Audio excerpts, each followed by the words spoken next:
अक्कलकोट जवळ वसलेलं एक शांतसन गाव, मातीची घरं, कोळारू छप्पर आणि त्या गावाच्या एका कोपऱ्यात राहायची एक वृद्ध आजी शांताबाई. नवरा गेल्यानंतर मुले आपापल्या संसारात गुंतली, पण आजीचं मन मात्र एकाच आधारावर टिकून होतं.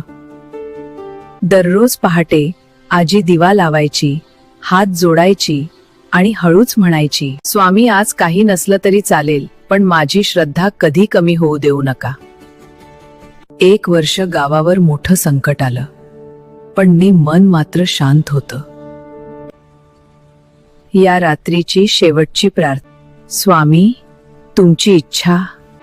आणि स्वप्नात एक तेजस्वी प्रकाश केशरी व स्वामी समर्थ सौम्य हास्याने म्हणाले, शांताबाई काळजी करू नकोस, उद्या पाहुणा येईल. दुसऱ्या दिवशी दुपारी दारावर एक साधू आला.